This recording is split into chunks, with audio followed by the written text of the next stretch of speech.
pushback against the International Olympic Committee's recommendation to allow Russian and Belarusian athletes to compete in international sport continues. Ukraine's tennis players say facing Russian opponents triggers an ethical conflict.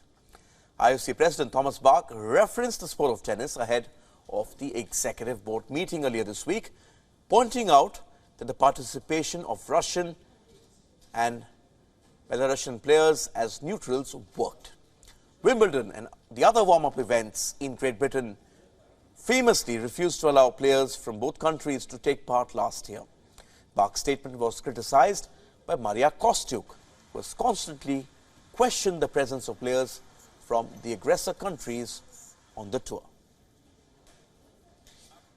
We have a ranking system in our sport, and if I will not participate against Russian and Belarusian players, I'm going to lose my ranking and basically my career will be over.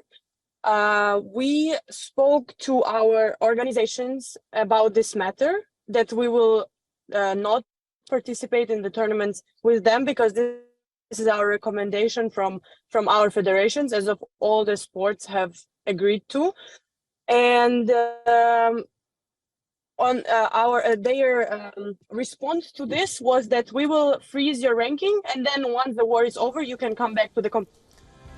Ukraine's Ministry of Youth and Sports said in a statement, and I quote, "We have consistently advocated and will continue to insist that the unprecedented, unprovoked military aggression of the Russian Federation with the support of the Republic of Belarus against Ukraine contradicts the principles of the Olympic Charter. Representatives of aggressor states should not be present at international sports arenas."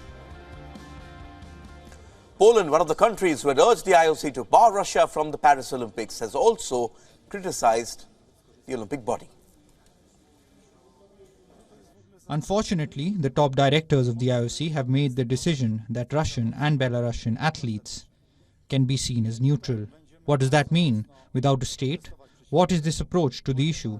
That they could perform in these athletic competitions. We here will protest very strongly against this, because it's a step towards getting used to it and getting others to this cruel war that Russia has started against Ukraine, and therefore against the whole free world. We certainly will not withdraw our athletes on our own, but we will try to build a coalition of countries. And that's what I instructed the sports minister to demand, together with a strong voice from the IOC, to withdraw this very wrong and bad decision. The IOC's executive board on Tuesday suggested that athletes with a Russian or Belarusian passport could compete only as neutrals. Teams of athletes with a Russian or Belarusian passport cannot be considered eligible. Also missing out will be athletes who actively support the war, as well as athletes who are contracted to the Russian or Belarusian military or national security agencies.